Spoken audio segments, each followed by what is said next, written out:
Hello and welcome to another episode of the F1 Hour with my friend and yours, the goatiest of all F1 minds to have ever goated, the one that they call Mr. Peter D. Windsor. How are you doing, good sir? I'm doing very well, thanks Cameron, very well. Bit of rain here in Spain this morning, which is good. The rain is falling mainly on the plane here. Let's go. Ever the wordsmith, Mr. Windsor. Well, I don't take any credit for that. I think that's My Fair Lady, isn't it? Yeah, something like that. I don't know the reference, but I've heard it a gazillion times before. Professor Higgins. Let's talk about F1, Peter, because I feel like there's a very many F1-centric thread this morning at which we need to pull, as is customary, on the back of the Singapore Grand Prix. What do you think was the biggest story? Well, I think in terms of looking back at this race, it will be Tom Stallard saying to Oscar Piastri, Oscar, we're getting into the point where potentially if there's a safety car, you could come in for softs. What do you think? And Oscar replying, I don't know, mate. The way things are going, I don't care. Make your own mind up. I thought that was just brilliant. And I presume he switched the radio off then. I hope he did. Because for me, that summed it up. And, you know, if there's a gloves off moment between Oscar and Lando, it was this race. And if there was a revelation of Zach's master plan of how it was all going to unfold, and he was going to reveal this master plan of how he was going to manage these two guys towards the World Championship finale, then I guess we saw it in Singapore, and what a mess it is. Go on then, Mr. Windsor. Talk to me about the incident in the first instance between Lando and Oscar. And it's taken Lando a long time, but I guess that was payback for Hungary last year, was it? When Oscar just came down to the 1,000,000 miles an hour and Lando had to turn left in the middle of the right-hander, and Max did the same in concert.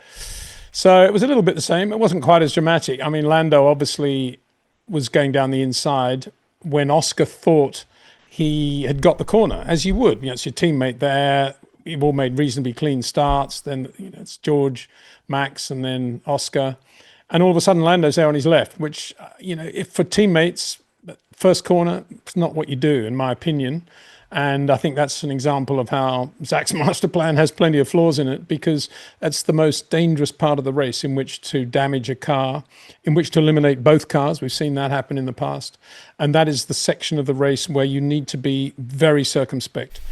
And it was lap 1, lap 2, lap 3, fine. But opening lap, then I think it was overly aggressive by Lando. And if you look at the freeze frames, you can see Oscar's actually giving him room.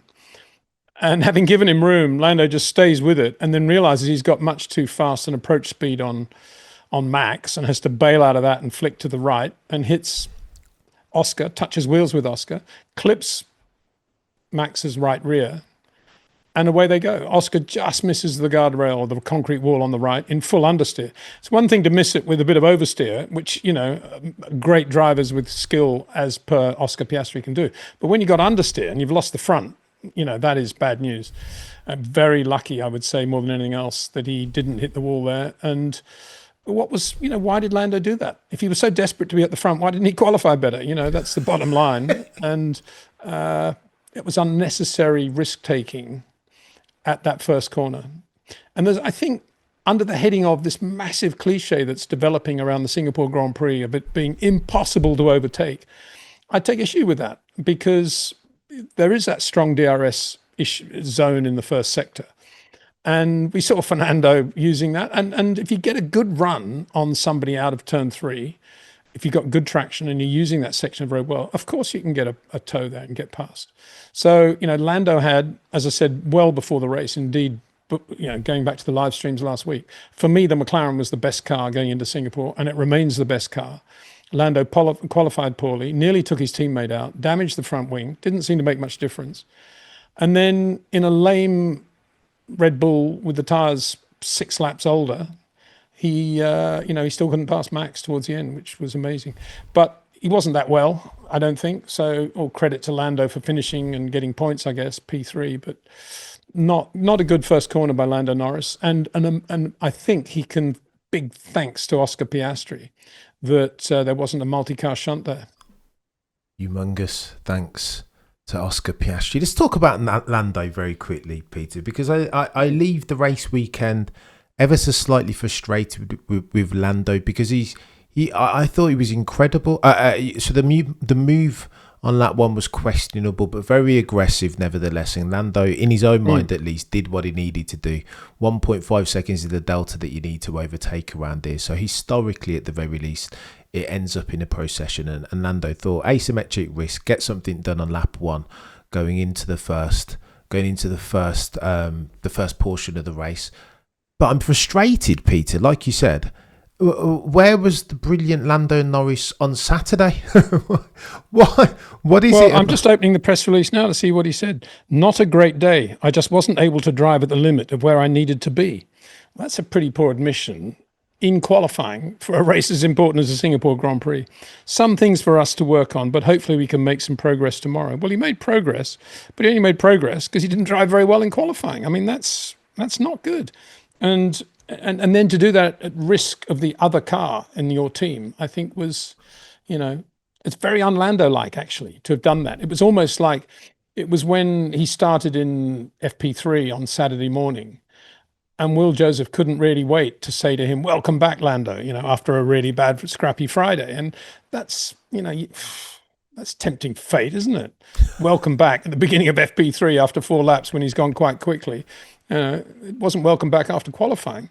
and there are some issues there, that he's unable to get the lap time out of the car when he needs to put himself in a position to win a Grand Prix like Singapore. He should have been, I'm not saying he could have beaten George. It was an even fight, probably not, but he should have been right up there with George, and no reason why he shouldn't have been.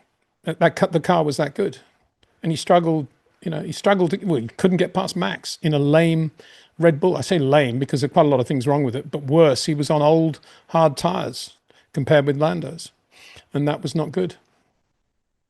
Peter, I'm worried for Lando. I am worried. And the neutrals' hopes are dependent even on Lando Norris keeping Oscar Piastri honest, right? I don't know. As brilliant as he is, it just feels like this is the Lando Norris dichotomy. When the pressure's off, he looks a lot like any one of the greats that you could ever mention, but when the pressure's on, it's very rarely that you'll get a Monaco qualifying session out of Lando Norris at this point. Yeah, and he's made it worse for himself, because what he's done now is ignited a fire under Oscar Piastri from here to the end of the year, for sure. And before the first corner in Singapore, there was some compliance probably between the two, mainly Oscar giving Lando a bit of room. But I don't think that's going to apply anymore. Regardless of what the team say to Oscar now, Oscar's going to have Mark Webber in his ear, which is a good thing, saying, "Mate, it's your championship. You don't get many chances. Go for it." And he's absolutely correct to do that. So go on then, Peter. Let's talk about this McLaren dynamic, because it felt a bit weird. Initially, I felt like Oscar had every right to feel hard done by the way that McLaren had treated him. They said that they were going to have conversations with both drivers to make sure whoever wins the championships, whether we're even allowed to celebrate. Well, they'd won the constructors and they didn't consider Oscar Piastri's feelings. They were all in the background while Oscar was still at the scrum. It was just like, sabotage is the word that's been bandied around, aka favoritism. Are you seeing that at McLaren, Peter? Well, this question comes up many times on live streams, and we've talked about it as well. I mean, let me be clear. There's no way in the world McLaren would ever produce anything other than the two best possible cars for their two drivers. So it's not a question of mechanical favoritism. But for the first time, we saw something I'd never seen before, or heard something, which was asking a driver when he thought the other car should stop. I've never heard that before in my life. Lando Norris deciding on what Oscar Piastri's pit strategy should be. I couldn't believe it that they actually asked Lando to do that. And I cannot remember that ever happening. So what that effectively means, well, Lando, we're 100% behind you now, mate. Your championship, your call. You're going to make calls now for when Oscar's going to stop. That's what happened in Singapore. So why won't it happen again? And that to me is the first time we've seen real favoritism towards Lando. And they may say, oh, well, he's behind in points. We want to get him up to an equal point where they've both got the same number of points going into Brazil or whatever it's going to be, some master plan they've got there. But that, to me, I mean, Can you imagine Patrick Head getting on the radio to Ricardo Patrese and saying, Ricardo, when do you think we should bring Nigel Mansell in? I mean, if Nigel heard that, I mean, what do you think how would he react? I mean, I'm still absolutely gobsmacked that happened. And it was interesting, Lando's response. I think he was shocked too, because he said, oh, yeah, no, yeah. Well, he was suddenly thinking, wow, they're asking me. And I'm not surprised. He was surprised because this is unprecedented. Asking one driver when the other driver should stop. You do your own thing. And obviously you work harmoniously between the two race engineers and you try to avoid a stacked pit stop, obviously. But, you don't start asking the drivers when the other car's going to stop. And could you have permission to stop on this lap, please, Lando? Isn't this McLaren doing their weird thing? They're always keen for the second car to cover off anybody that's behind him. And in this case, Charles Leclerc, not necessarily breathing down Oscar's neck, but they wanted to do as they did at Monza, pit Oscar first to make sure that Charles Leclerc wasn't that Oscar wasn't at risk of the Charles Leclerc undercut. But it's of course, it was that. But it's too much, Peter, isn't it? It's like of course it's that. But you get on the radio and you say, Lando, because we want to cover off Leclerc, Oscar's coming in now, you're coming in then. Bang, end of story. You don't say, would you mind? What do you think? Can Oscar wants to come in before you. What do you think? You okay with that, Lando? That's my point. You don't start asking one driver to make a decision about the other car. And that's what happened. On top of the first corner, when basically, as Oscar phrased it, he barged through, hit me and got in front. Then they gave the option to Lando as to when Oscar could stop. How do you think Oscar felt at the end of that race? Not great, Peter. Not not great. I would imagine absolutely, ropeable, mate. Ropeable. Yeah. and this will not go away. He's a professional, as I said in the video last night, and he'll be very nice about the Constructors' Championship and he'll all this and that, and he'll say the right things. But deep down inside, I can tell you now, he'll be burning inside. Well, let's speak to that, Peter, because this is the first time. Normally, Mr. Stoicism, Mr. Consistency is always, you barely hear a change in his tone over the radio, but this feels like it was the first time and an inflection point as far as the McLaren intra-team relationship. I remember Oscar said, so are we cool with Lando just barging me out the way or what? What's the go there, mate? To his credit, though, he still said that in quite a low monotone, didn't he? It was, are we cool then? Are we that? It was. Imagine if that was Fernando, for example. A few decibels more, please. But I thought that was an interesting thing as well, because I'm sure he was thinking within the team, are we cool about that? Forget about the FIA and making a decision. In the team, are we cool about that? Or do you think within the team we should tell Lando to give that position back to me because this was not what we signed up for? But of course they misinterpreted it. They immediately thought, oh, he's thinking about will the FIA take any action? As soon as the FIA said no further action to be made, they couldn't wait to get back on the radio to Oscar and say, oh, there's no further action being taken. We'll talk about it after the race, Oscar. But of course, Oscar wanted the decision made there and then by the team, an internal thing by the team. And in the same way you can swap positions for any number of reasons. That's what I think was going on, and they misunderstood that as well. Do you think rather the team ham-fistedly? Do you think the team should have intervened, Peter? What was the action? I don't know. I really don't know, and you don't know. Nobody knows with respect any discussions that McLaren have actually had as part of Zach's master plan about first corners and how to behave. And so, without knowing what the ground rules are, it's very difficult to say. But I suspect the ground rules are that you gain positions if you can, but you do not run into the other car. I would suspect, if I had to make a guess, pretty logical. And guess who ran into Oscar's car?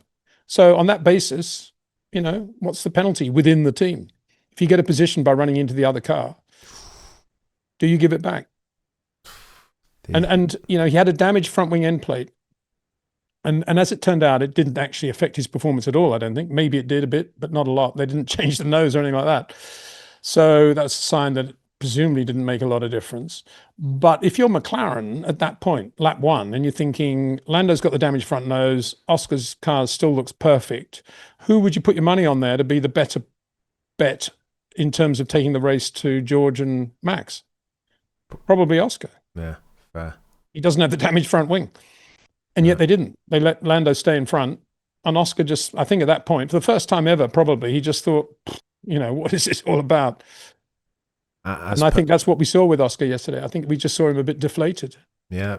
As per the message when they wanted to scenario plan in the eventuality that there's a do safety whatever you car. want, the way things have gone today, stuff it, Yeah, exactly.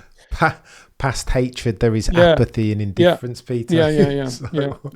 Yeah. Whatever. I feel bad for him. And I think you're right, Peter. This feels like an inflection point though.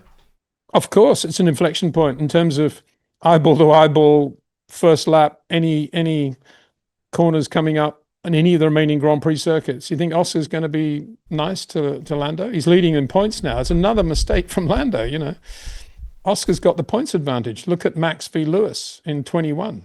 Max wasn't afraid to do the odd bit of T-boning to Lewis because if they were both out, guess who that would favour? Same with Oscar.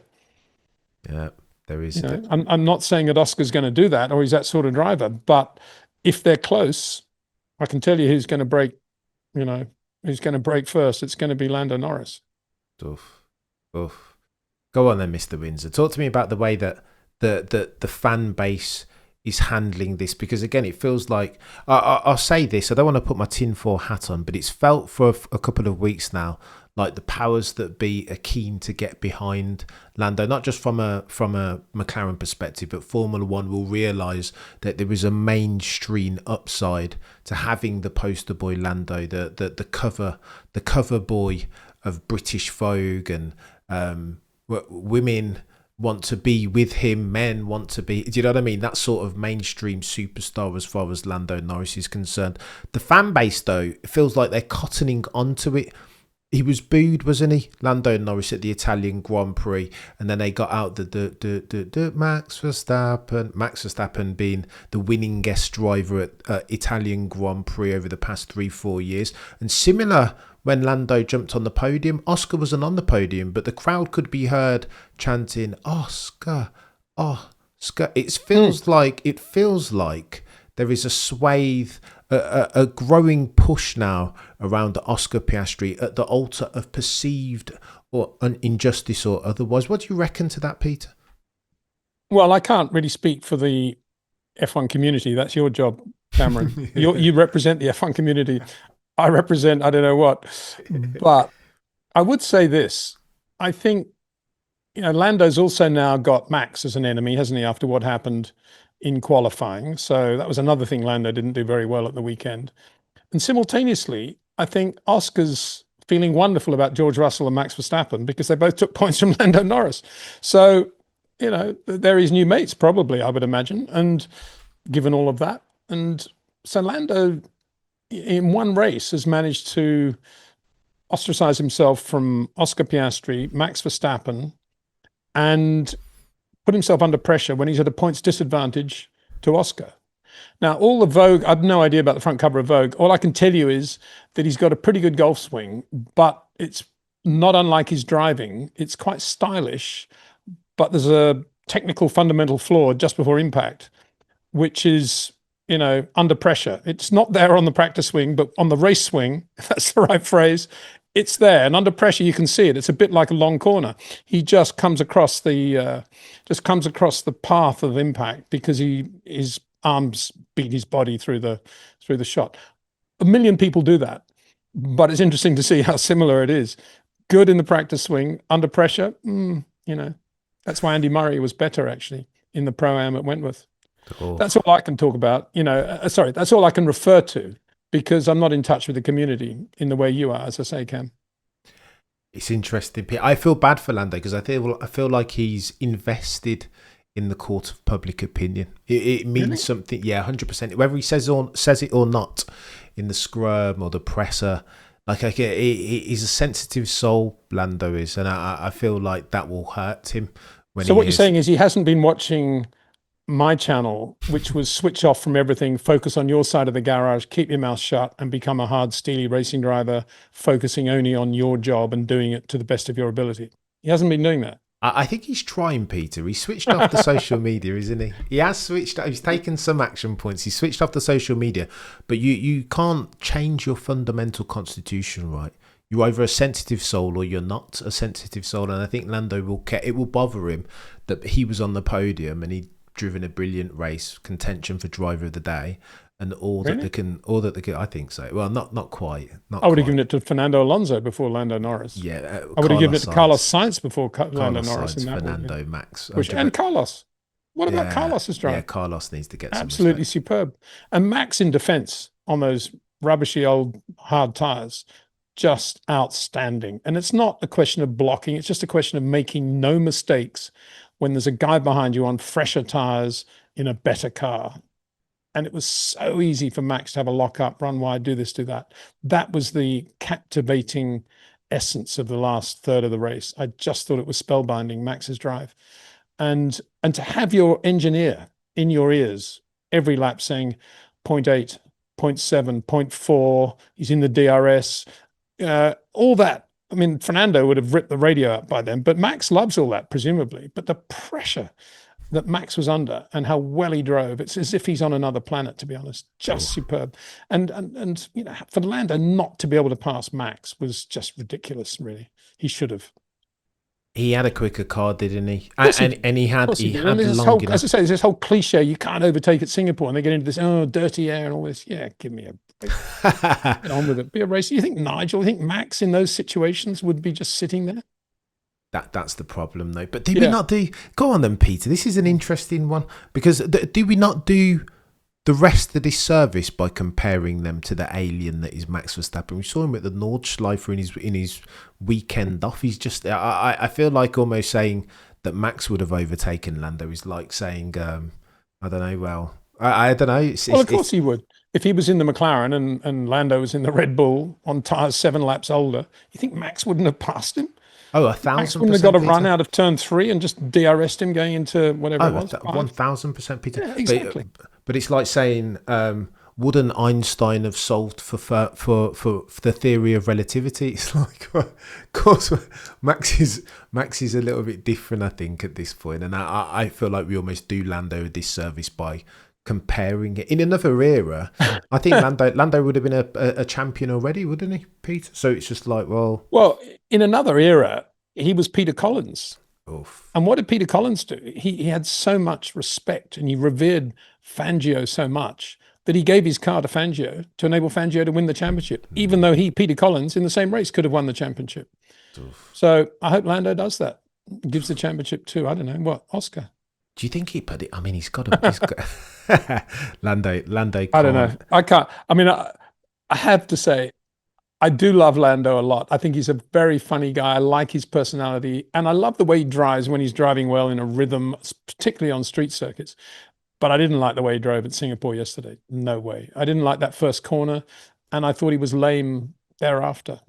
Oh. And, you know, I didn't like the way he qualified the car or didn't qualify the car.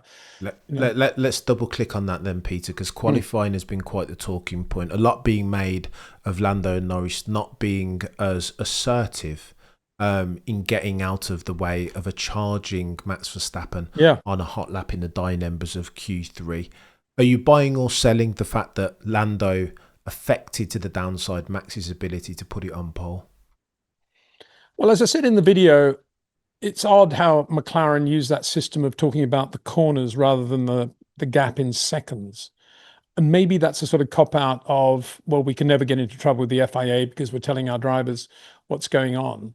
But we all know that that is nothing like as accurate as talking about the gap in seconds.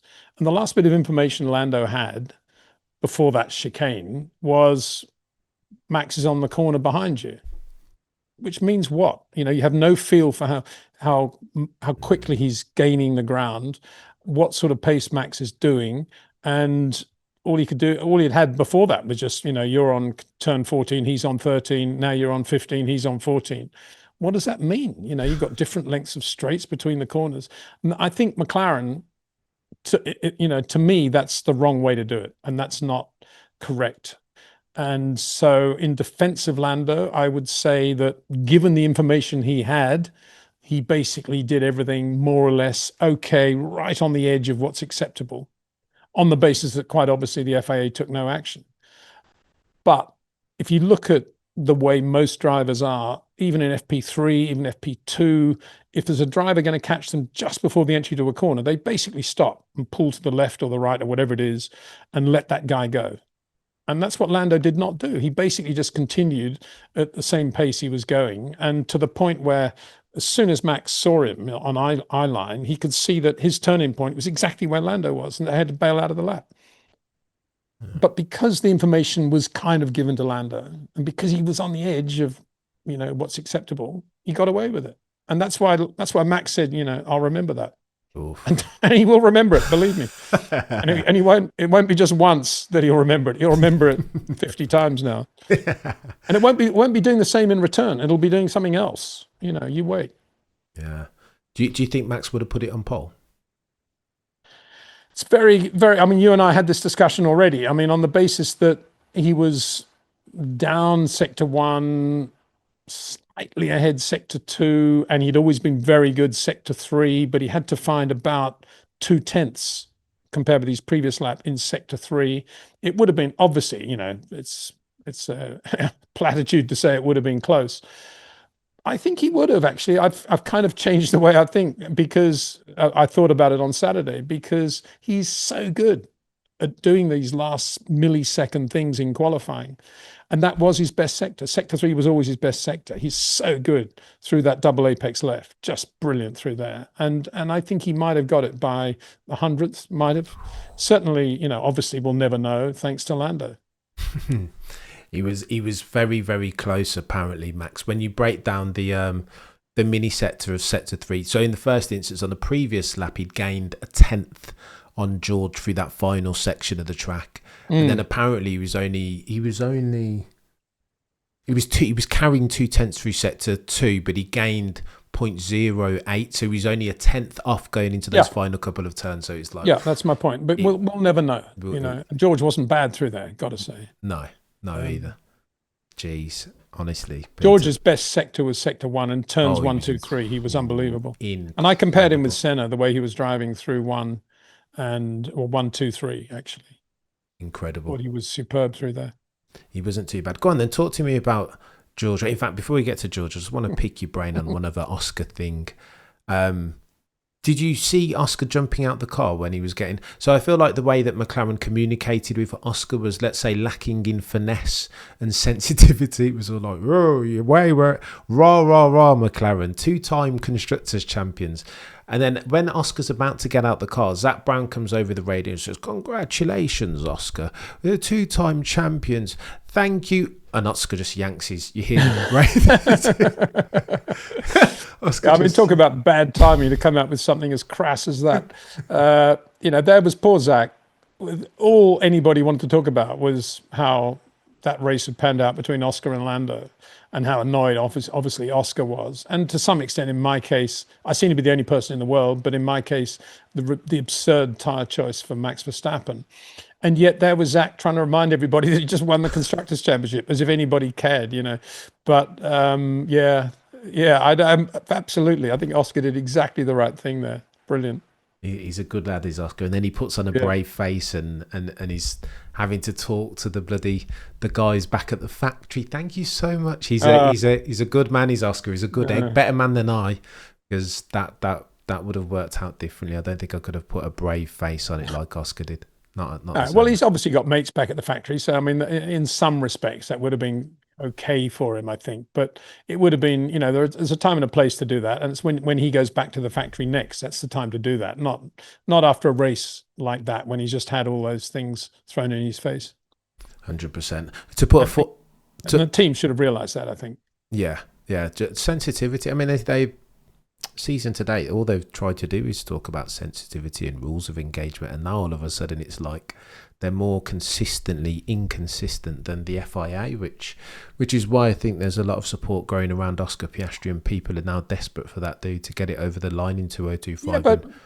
But we have the consistency now. We have the Zach master plan, and it is to let Lando decide the strategy of Oscar. Simple. It's no more discussion, no more compromise. That's it. No, Oscar wants to come in. You okay with that? He wants to undercut you. You okay with that, Lando? Crazy. Brilliant. Crazy, brilliant Yeah, it stuff. is. It's absolutely ridiculous. It's I was talking to Mark Slade the other day. We had him on the show. What a great engineer, what a great guy. And he was bemoaning the fact that Daniel Ricciardo is not still in Formula One and how good Daniel was. He said he was just brilliant to work with. And, I'm still astonished that McLaren decided to fire him, to be honest. I'm not saying that Oscar wasn't good enough to replace him. Of course, Oscar is a world-class, world championship winning, Grand Prix winning driver. But he had a pretty stable team there with Lando and Daniel. Or you run the two Aussies, Daniel and Oscar. Actually, be a great team. I think you'd say, oh, two Frenchmen. You never put them together like Gasly and Ocon. Yeah, well, what happened there. But two Aussies actually of that nature, I think, would have been really, really good. I'd love to have seen Oscar Piastri with Daniel in the other car. Oh, Imagine the radio between the two. Be superb. Anyway, they didn't do it, and they blew it all apart, and they got rid of Daniel, and I think it's a great shame. Great shame. What's oh. Daniel doing now, anyway? He's a marketing man's dream, isn't he? I see him pop up on adverts all the while. He's not driving anything though anymore. No, It's a shame, isn't it? He's so good. Yeah, well, he'll have a career doing something. Maybe he'll be the next Saturday Night Live. It'll pop up somewhere, Peter. I think he's got lots of, he's got great talent in a number of areas, but it's just a shame we're not seeing him in Formula One. Yeah. Anyway, sorry, let's get on. It happens. Go on then, just to put a full stop on Max's defensive masterclass. Lap 36, Lando Norris. The delta between Lando and Max for second place, 2.2 seconds. Meaning, therefore, for the best part of, 28 laps. Max Verstappen holds off a fire-breathing dragon in Lando Norris, who's got an ostensibly quicker car. That's not bad going, Gay, from this Max fella. He's not too bad, this Mr. Verstappen fella, Peter. Will win a couple of championships if he keeps his nose clean, eh? I was absolutely convinced Lando was going to beat him. I couldn't see any way in the world he wouldn't finish second in that race with Max in the car, as it was with those older tyres. And yet, Max managed to keep P2. And he should feel great about that. I personally feel sick that he wasn't able to take the race to George had he done the correct thing, or had the team done the correct thing and started them on mediums. But having made that mistake and obviously not got the lead into the first corner, which was never going to happen in my opinion, he then did a good job on those soft tyres to extend the stint for about as long as he did. But the race was over then. The only way he could have recovered from that would have been if there'd been some safety cars, or if he'd managed to continue with that on a very slow race pace, extend the softs so long that he could run maybe mediums the back end of the race. But that was a big ask. And so, the minute he didn't get the lead, which was no surprise, the race was over for Max Verstappen, to be honest. So that was a great shame. But then again, we saw this brilliant exhibition of defense from him. So at least we had that. When Max finds himself in these difficult positions, it almost brings out the best in him, right? That's when you see Max's ability, when he hasn't got the car, or when he's struggling with the upshifts over the course of a 62-lap Singapore Grand Prix. That's when you see just how good Max is and can be. Speak to me very quickly about this soft compound tyre choice, Peter, because you said on your review that you disagree and you think it was a bad decision. If I play devil's advocate for a second, surely, I mean, if you want to win the Euro Millions, as implausible as that might be in probabilistic terms, surely you've got to buy yourself a lottery ticket. Do you not think that Red Bull gave Max the best opportunity by putting him on softs, invest in turn one PLC, and then if you don't get it done, you don't get it done? Well, I see the logic of putting him on softs to get a slight advantage from the dirty side of the grid. But bear in mind the difference between the soft and the medium on the same bit of road, not clean or dirty, was 1.6 meters. And that he's 8 meters behind George. And it's, 6 seconds before they hit the brakes for the first corner. You're basically saying to Max, okay, Max, you've got two options for the race. Strategy one is we'll put you on softs. It'll help you get off the dirty side of the grid. And if you get in front of George, there's a reasonable chance you could win the race. But remember, the softs are going to go off. He's on mediums. and he's still going to be pretty quick back end of your stint, and there's half a chance he's going to be able to get you, but at least you can be racing him like that. Or we put you on the mediums, so you're on the same footing as the McLarens and George and Antonelli, and you can take the race to all of those at any point of the race because you're basically going to be on the same strategy. But you might have a problem off the line because you're on the dirty side of the grid. Maybe Piastri will get you, but you'll be able to race him because you have the same compound and the same strategy. And we know we've got a very, very good car on mediums, and we know we've got very good tire management now in that setup. Which do you want? I can't believe he wouldn't have taken option B. That's all I'm saying. And I'm not even suggesting that it was Max's choice, or it was, I presume the strategy department made that decision. But for me, you've got, how many laps is the race? 57 or something? 62. 62, okay. So he's got 61 laps of racing on parity with the same tyres as everybody else, mediums, which the Red Bull's really good on. Or he's got one lap where he can maybe get the lead, and if he doesn't, the race is gone. Yeah. Which would you take? I just did not understand that. Okay, they could also have said, and there's half a chance we're going to have a safety car or two. Look at the number of safety cars. There's only been one race before this where there's been no intervention. So, but can you bank on that now? Obviously not. We've had quite a lot of races without safety cars. So to me, I just don't understand. They had a great race car on mediums there and a great race car on hards, obviously. And yet they put him on softs. Yeah. And he was never, ever going to pass George. Now, okay, he was second. He was ahead of Oscar, and he was potentially, therefore, ahead of this first corner accident between Oscar and Lando, even though he did get hit by Lando. But, I'd still rather have seen him on mediums racing Oscar and being up there with them with the right tyres at the right time, because this is Max Verstappen we're talking about. We're not talking about a normal racing driver. We're talking about a very, very good racing driver. And if he's on the same tyres, I think he would have been very near George, may not have beaten him, but I think he might have been in a position to push George into a mistake or something happened. It certainly would have been close the whole way if he'd been on mediums. As it was on softs, we just, it was just a race of defence really from lap one. Yeah. Which is a great shame. Great shame for the fans, great shame for everybody that wanted to see a good Grand Prix. And we didn't get it because of that decision. And it's not the first time they've made that decision like that. What happened in Spain? I still can't believe that. And here's another point, just go back to Singapore. He didn't even have a new set of softs anyway. He was starting on used softs. Everybody else at the back of the field, all the rabbits at the back that went for softs, at least they all had sort of 3 new sets of softs because they were all out in Q1. But there's Max on a used set of softs. Now, I don't know what the stats are between a new set of mediums and an old set of softs, but I'd be willing to bet that 1.6 meters probably down to 1.3. Yeah, it's a good shout. It's a good shout. And don't forget, the tire warming now is not as good as it used to be. So the tires wouldn't have been as hot as in the old days. So even less reason for him to have been able to get George into turn one. And he didn't do it just to mitigate against maybe Oscar getting him. He did it because they wanted to get him in front of George. Yeah. And that was the wrong call. It was a sort of knee-jerk, cliche call based on it's impossible to overtake around Singapore. Well, I don't buy that. And I think, put another way, if Max had got the lead from George, he would have then been on the softs. And then you can imagine what the radio would have been. Okay, control the pace, extend the stint as much as you can, Max, you're doing well. George is in DRS. Oh, you're 1.2 seconds, 1 second. Tires are starting to go off. When shall I come in? George is suddenly a second behind. DRS, half a second behind, out of turn 3, moves to the left. He's got the inside run into 5. You can just see what would have happened.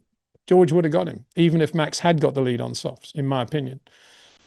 Yeah, there's no way Max would have pulled away at a second a lap on softs because he had to extend the stint for as long as possible. So he had to be as easy as he could if he got the lead. So where was the upside in this choice of softs? Everybody's saying, "Oh yeah, it was the right tire. Got to do it. Got to go for these tiny things." Well, he had the whole race to win, and yet they blew it in 1 lap. Yeah. So I don't believe that risk was worth taking. I really don't. I think. I understand you build a really good case, Peter, that it's not the most, that the expected value isn't the highest by going on softs, but it because it's Max and he's missed the dive bomb and into turn 1 and he's just done something similar at the Nordschleife. I'm not saying it was the right decision, but I understand why they make it at the altar of asymmetric risk. I get it. I don't think it was anywhere near as bad a decision as what they did in Barcelona. Oh, I do, because I think they had a race potentially to win and they blew it. Oof. And I think it's just as bad. They may not have won Barcelona, but they could have been second or third. This one was a race win, potential race win. He had a very quick car, as we've just been talking, potentially quick enough to have got the pole. And he, bearing in mind it's Max Verstappen we're talking about, I think he could have won that race on medium hard combination. That was the right combination to be on. It was that was the best for the Red Bull as well.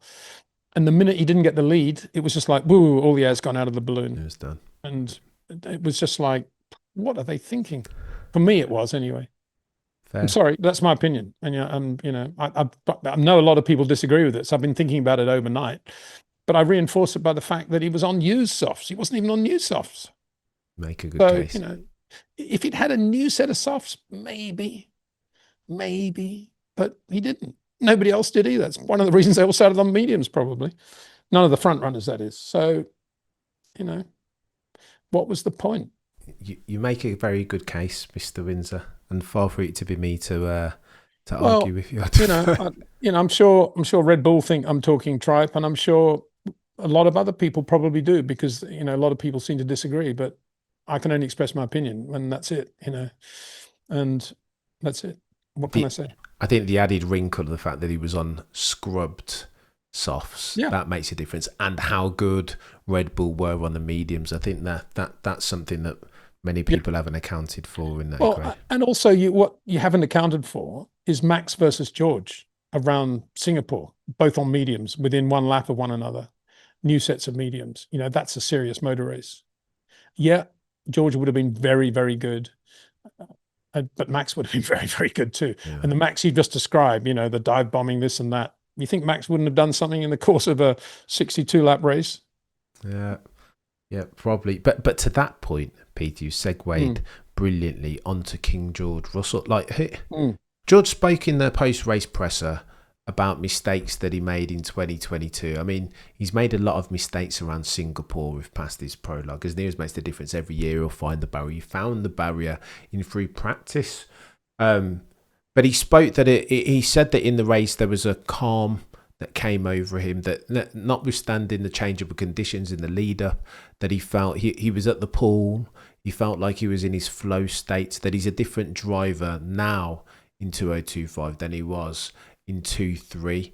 What did you make of George's performance, Peter? Are we witnessing, is this the dawn of a George versus Max era?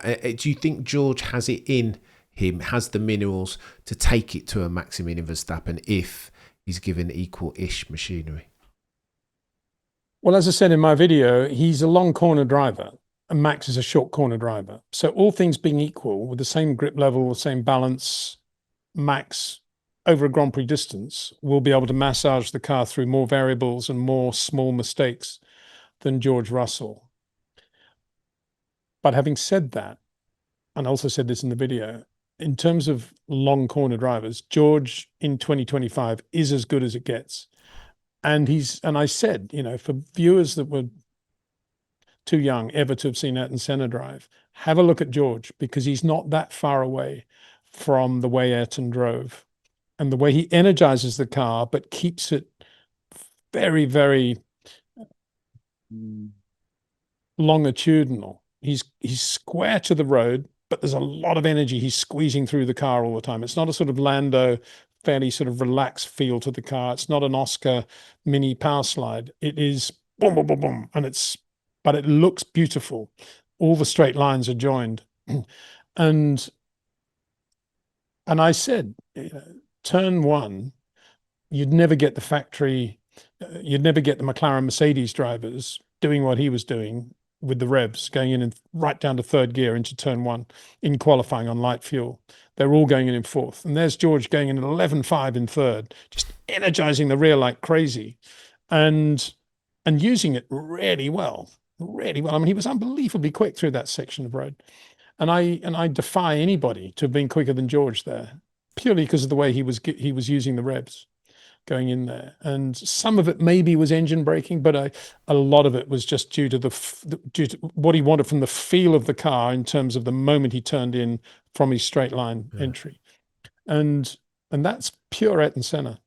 And if you take out the fact that George doesn't have to worry about the perfect hand-foot synchronization that Ayrton always had to worry about, well, for most of his career with the H-pattern gearbox and the foot clutch, that's gone. So that's it's simplified the job George is doing now compared with Ayrton, although obviously the other issues come up that Ayrton didn't have to deal with. So it's not as if it's suddenly easier to drive a Formula One car. I'm not saying that. All I'm saying is that whole business of the perfect synchronization that Ayrton had is not a factor for George because he has perfect synchronization through the paddle shifts. And so he can be pretty near to Ayrton. And he drove an Ayrton race yesterday.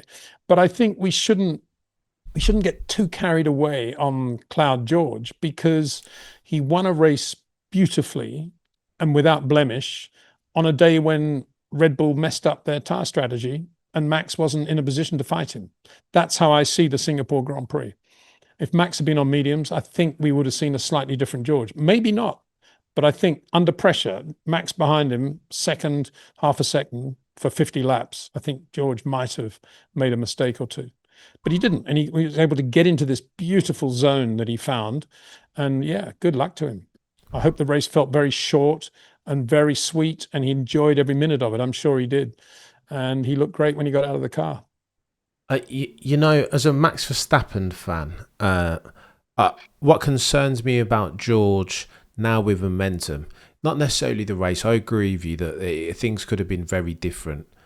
What concerns me with George and makes me think that I've got to reappraise for his uppermost ceiling is the qualifying, Peter. I'm not sure that he probably had a marginally quicker car than Red Bull, but the fact that he was ultimately a tenth and a half down the road, notwithstanding whatever happened between Max and Lando at Singapore, and then another tenth and a half quicker than Max in Canada, I'm like, hang on, that feels a bit special now, and he's doing it semi-consistently. If you can beat Max, if Max is who we think he is, and I think he is one of the greatest that we've ever seen, then the F1 maths dictates that George could potentially be on the road to similar F1 heights now. Yeah, well, I've always said George is unbelievably quick. And, I banged on about that when Toto was about to sign him at Mercedes. He's a different deal to Valtteri Bottas. This guy's seriously fast racing driver, which of course is why Lewis didn't want him in the other car. And so in my mind, there's never been any doubt about that. And it's like he's not unbeatable any more than Ayrton Senna was unbeatable. He could beat Ayrton, as Nigel Mansell proved, as Alan Prost proved. But he's right up there in terms of long corner drivers. He's seriously good. But he's got Max on the other side, who's an unbelievably mega short corner driver. So it's a bit like Jim Clark versus Ayrton Senna. It's that sort of thing if you want to have, or Sterling Moss versus Ayrton Senna. If you take any of the great shorter corner drivers like Max, they're up against somebody who's as good as almost getting in the region of Ayrton. He's really good. He's really good. I was particularly impressed with his attitude and his approach, Peter. As versus, if you compare him to Lando, who's like a cheeky chappy and he's got a bit of James Hunt about him and he's kind of, what I mean? But George is like straight down the line. Even hear him in the pre-race presser, he's talking about, he's clearly gone away and done his due diligence. He's talking about the Ferraris were super fast last year, and but for an incident and yellow flag in Q3, a Ferrari could have put it on. But I'm like, how do you even know this? And he knows it because he takes his craft really, really seriously. And in contrast to Lando, who's saying all this stuff in British Vogue about the championship's not my priority, that my priority's always been living a good life and being a good person and enjoying myself. I think George, like Max, only wants to win. What do you think about that, Peter? What I think about that is I'm shocked that Lando said that. I'm shocked that he even did an interview with British Vogue. What is he thinking? Can you imagine if Jim Clark was asked to do an interview for British Vogue? He would say, well, it's a women's magazine, isn't it? What's going on? No, thank you. Leave that to Gene Shrimpton or whoever he was doing his latest photo shoot for Ford with. I mean, you wouldn't do an interview with British Vogue. What's he thinking? Anyway, let's stay away from that because, the old revs will climb. I think, yeah, I mean, George is an absolute racer, and there's absolutely no doubt about that. He always has been from the days of karting. He just all he wants to do is win, and he's not afraid to get his hands dirty. He's not afraid, as you say, to do all the due diligence necessary. He's a racing driver. Why wouldn't he? But you shock me a little bit by the implication of your question, which is some drivers aren't that aware of what happened last year or the year before, or indeed 50 years before or 30 years before. I'm not saying George is a great historian, but I'm sure he's got a pretty good feel for what is significant. But then surely that's the job of every racing driver. And if they're not, then they shouldn't be in a Formula One car, really. Of course you have to do your due diligence. Of course you do. And for all Michael's bravado about, I don't really care about the past, you can be pretty sure that Michael knew everything he needed to know about the history of that circuit in the recent past, of safety car interventions, tyre choices, number of pit stops, setup, wind factors, weather factors, all the things that you need to go into any Grand Prix. That's just normal homework you do from karting onwards, isn't it? Yeah. No, I think so. However, Peter, if I'm going to argue as you round third, super generous of your time as always, Mr. Windsor. If I try and play devil's advocate with you for a second on Lando's cover performance with British Vogue, does F1 not need a Lando Norris? I mean, Lewis Hamilton is coming to the end of his career and he's one of the biggest mainstream superstars. And under that aegis, he's done incredible things for attention dollars, getting and keeping them on Formula One. Doesn't Liberty Media have to be aware of the next one, the conveyor belt of mainstream stardom, with a view to enhance, I know I'm about to swear here, Peter, so cover your ears, their share price and their don't they have a fight? I'm not going to talk about fiduciary duty because we won't go there, but it is the Netflix era, and there are 18 to 35-year-old young women who love themselves some Lando Norris. So shouldn't we be clapping Lando Norris for going and doing these other bits and bobs, and in so doing broadening the scope and the viewership numbers of Formula One into new growth markets? Don't know what to say to that. You know how I feel about all that rubbish. I don't think any of it's important. I think the only thing that matters is being a Grand Prix driver to the ultimate of your ability. Focus on the car, focus on your side of the garage, do the job, be 100% professional. That's enough in terms of being a star, if that's what the stakeholders want. And all the other stuff is not being a star. Racing drivers don't do that sort of thing, in my opinion. So it waters down the less is more philosophy, which I think was one of the great things about Bernie Ecclestone. You less is more. And the more you make it mysterious and the more you have a dramatic mega star racing driver who just gets in the car and blows everybody away and never says anything and gets out of the car and he's in black overalls and never does any interviews, the more mystique you're going to have. So to me, all that other stuff, that wishy-washy cover of Vogue and all that, it's nonsense. I mean, Lewis Hamilton and Michael, in their own ways, have done a lot for Formula One in the United States in the way they like going to America and being on chat shows and doing all that. That's fine. And everybody finds their own thing. I mean, you could say Max going to the Nürburgring and Max partying at Ghent in the rain because he feels like it on a Thursday afternoon is also very cool and very glamorous. So, if I was Liberty and I was worried about my stakeholders, I would find whatever it is that works for that driver and make that the thing that the public can swallow and understand. Not just assume that the only way of doing it is with the front cover of Vogue and talking about how you don't really care about the championship so long as you got a great life. I mean, what does that mean? That's not actually great advertisement for Formula One, is it? Because most sports fans, and you'd have to include some Formula One fans as sports fans, I guess, love the concept of the total professional who goes out and does the job brilliantly. Tiger Woods, good example. And Roger Federer, another. But, all this contrived stuff is very short term, very gossamer, and very unrepresentative of what the sport is actually all about. I think.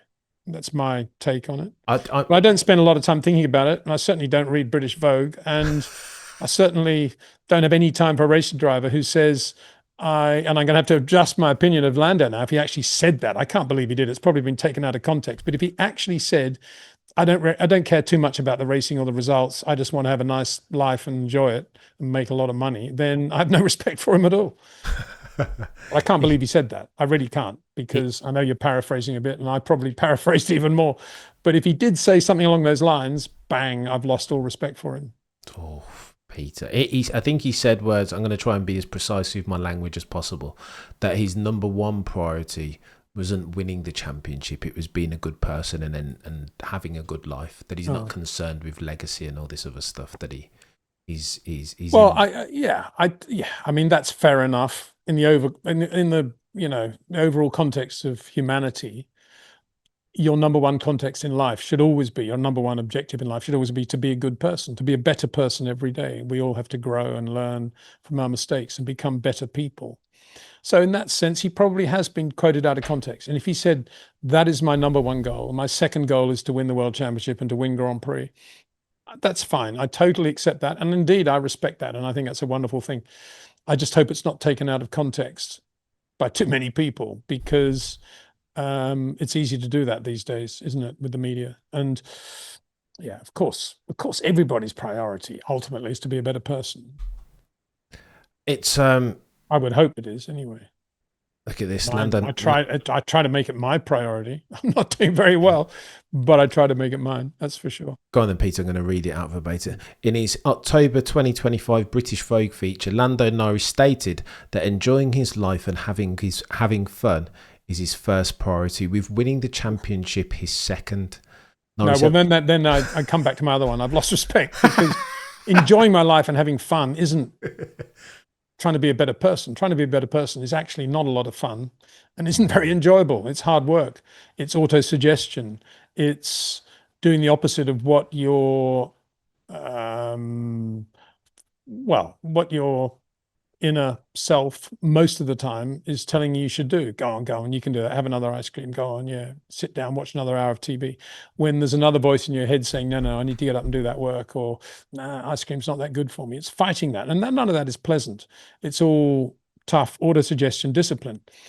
And it seems what Lando's saying there is, oh yeah, no, I love having a lot of fun and enjoying my life. And yeah, then I'd like to win the World Championship. Doesn't sound right to me. The two don't sit well for me. I'm with you, Mr. Windsor. I'm desperately trying to conjure up an argument. A devil's I had no idea. We're all biodimensional human beings, aren't we? We're all psychospiritual organisms, if you like. And you can listen to your inner self and listen to the voice inside you, basically your conscience, of what is the right thing to do at any given moment. Or you can avoid that and say, I just want to have fun. I want to make as much money as possible. And you'll grow more and more away from, a balanced inner being, and you'll become more animalistic. But to have that balance is not easy. To keep that balance is not easy, particularly if you're in a world where there's a lot of fame and there's a lot of money and there's a lot of this and a lot of that. But it's, everybody has their own river to swim up against the current of, and we all have that. And actually, I think being a better person is number one priority.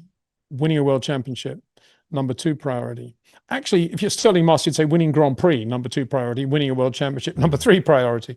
So, there's that as well. It would have been kind of nice if Lando had said, instead of what he did say, if he said, yeah, my number one priority isn't actually winning a world championship, it's just winning Grand Prix. I just want to win every race. That would be quite cool, wouldn't it? Yeah. But he didn't say that either. I don't know. I don't like talking about other people, because I'm so imperfect myself that, I think it's wrong to talk about that side of life about other people. You can only speak for yourself, really, and look in the mirror and look deep within yourself and be honest. And that's all you can do. And if Lando was being honest, as a racing driver, I've lost respect for him, because, having fun is not why you should be a race driver. It's like saying to some young person, what do you want to be when you grow up? I want to be a star.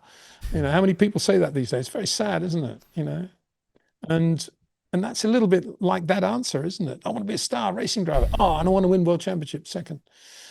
Right. Peter, if I'm trying to get in Lando's head. I think if Lando were here, he'd argue that that having a good time and living a good life, that only catalyses his end goal, which is, well, his second priority, which of course is winning Drivers' Championship. I think Lando's the type of person, he'd argue that there's all different types of personalities throughout the 75-year history of Formula One who have won Drivers' Championships. And I think he'd argue that not dissimilar to Lewis, everybody says you've got to let Lewis go and roam and turn up to the Met Gala if indeed you want him to be fast in a car. I think Lando's putting forth the supposition this way, that in order to be a quick driver in a car and therefore win races and championships, he kind of needs to be a free spirit a little bit and lead a good life and have coffee with his girlfriend before qualifying. Do you know what I mean? I think that's what I think.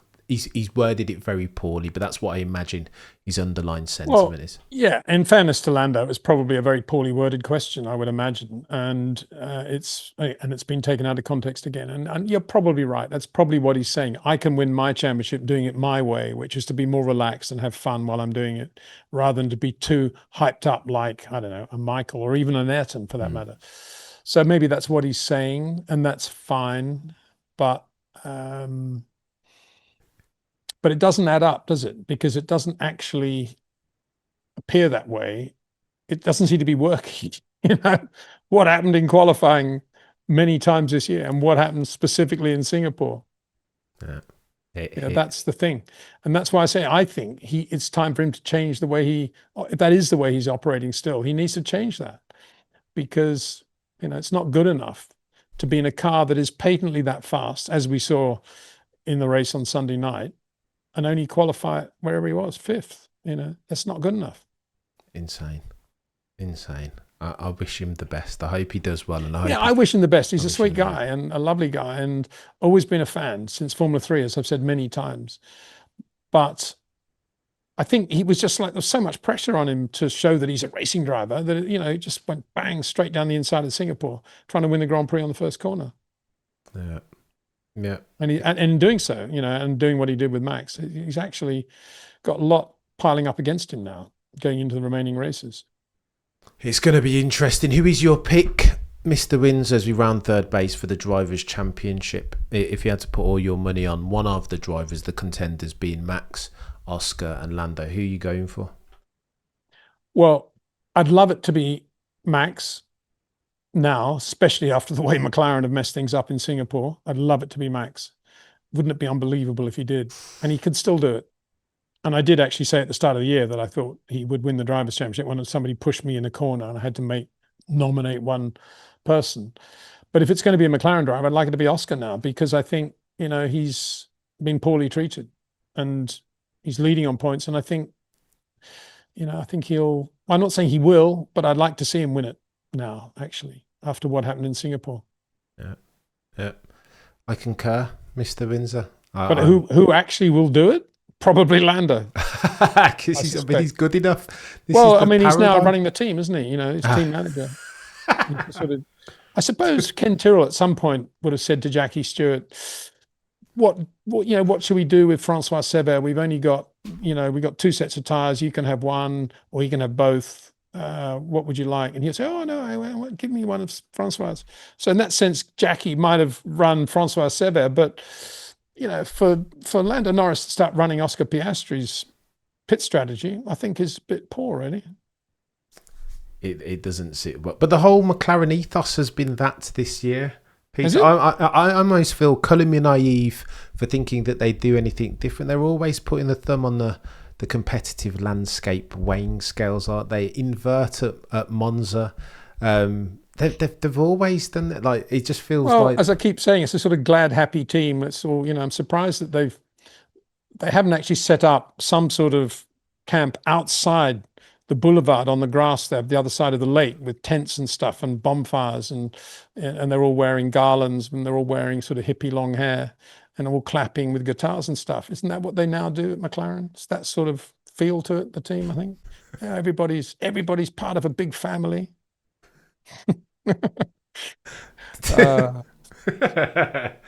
The United colours are better. I don't know what Ron would think of all this. I really. Oh my gosh! Oh, Ron must be thinking, what are the? I mean, the other funny thing. I mean, this is only an irony, but I mean, Alistair Corbell in his days when he was running McLaren, team manager. I mean, you never ever wanted to be the first guy to stop because the mechanics were not warmed up enough. The second pit stop was always the better pit stop. So, and now it's the other way around. Lando gets the first stop, perfect stop. Oscar comes in. Was it left rear, right rear, or something? Left rear. Left rear. What an irony. Yeah. Crazy. But that's the sort of thing. I mean, that wouldn't perturb Oscar at all because that's just motor racing. That's no problem at all. But this whole business of choosing, I mean, if they'd stuck to their normal plan and Oscar had come in first, would Lando have got the problem with the rear? Who knows? This is the sliding doors, the weird. Well, it's a bit like the room behind you now, Cameron. How do you know it actually exists if nobody's there? The old Schrodinger's cat. Well, Twilight Zone. I think we're going into the Twilight Zone with McLaren, actually, aren't we, this year? So it's like another world of Formula One. The glad, happy, tuning the guitars before the race and putting the straw down on the floor of the garage and that stuff. The next thing they'll be doing is wearing smocks everywhere and brewing some sort of stew in the back of the garage. Oh, Peter. Flowers in the hair.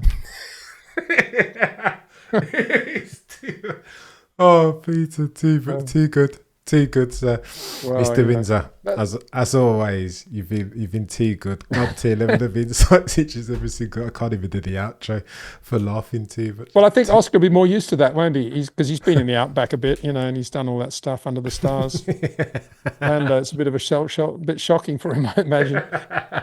Come on, let's all hold hands now. Let's all hold hands. We're all part of the team now. Let's all hug one another. Come on, big hug to whoever's standing next to you. Oh, and the irony is that's exactly what they were doing, and Oscar was watching them on the big screen. Come on, all hold hands, hug, flowers. Let's all throw flowers. Isn't it wonderful? Insane. Not a good look, Peter. But again, good luck with that. How many McLaren staff would remember or would know who won the first constructors' championship in 1958? Do you think? Oh, no, 0%. Well. There you go. And and Vanwall won it with no fanfare. They just won it, and that was it. Back to England, carry on. 1959's around the corner. They won on points, big deal. Now look at all. It's like, it's ridiculous. Absolutely ridiculous. It's only the constructors' championship, for Pete's sake. Well, I mean, the first winners of the constructors would be happy seeing Oscar Piastri rip out his. It's a bit boring though, constructors' championship, isn't it, compared with the real world championship? I think they'd take pleasure seeing Oscar rip out his yeah, radio. Well, that's a good thing. Yeah, it's not interesting. I think Oscar should have a new range of merchandise, which is a sort of radio being ripped out of its thing, and that should be the new Oscar logo. I think it would sell very well. It'd be great if he said, right, I'm going to Oscar Piastri press release from Oscar Piastri Racing, Mark Webber Racing, whatever it was. Oscar Piastri would like to announce that from here on in, he's not going to have any radio communication with his team at any point of the weekend, Friday, Saturday, Sunday, including sprints. No more radio communication because it's all a waste of time anyway. 100, but it'd be great, wouldn't it? Might be a better driver for it, Peter, at this stage, given the way in which McLaren are operating. Yeah, and probably it's not a problem for him because I can't imagine the contract actually says you must be in radio communication with the team during the race. It's up to them to be in radio communication with him. No, not about You see, Peter, you're a legend as always. Well, Mr. no, Windsor. I mean, it's just all. We keep getting these ridiculous ideas because of the whole ridiculous scenario anyway. That's the point, isn't it? Well, the good thing for F1 fans around the world is that between now and race 24, it feels like that's all going to fade to black, and Oscar is going to give them all the beans. Like there's no more kumbaya or participation medals. Oscar wants to win a championship, and Lando and Zach and Andrea Stella I think they're going to find out what that looks like, and I think and that's the problem. So I got a lot of time for Tom Stallard, really good guy, with his sporting background as well, and I'm sure he eats, sleeps, drinks this championship and the way Oscar's racing it, and yet you got to feel for him because he's got to respond, to people above him, which must be so annoying. But anyway, Mr. Windsor, on that bombshell, you've been a legend as always, far too generous with your time. If you enjoy yourself some purple sector market leading Peter D. Windsor insight and you're not subscribed to his YouTube channel, what are you doing with your life? Said without a hint of sarcasm. Get over to there, subscribe, buy yourself some merch. If you enjoy ingesting your F1 content, then get over to your favourite podcasting platform. It is the Short Corners podcast. If you're watching this on the YouTubes, like, comment, subscribe, all of that gubbins. If you're listening on a podcasting platform, do me a favour, follow and 5 stars. You've been a legend as always, Mr. Windsor. Thank you so much for the time. You guys, between now and next time, as always, remember to look but never stare.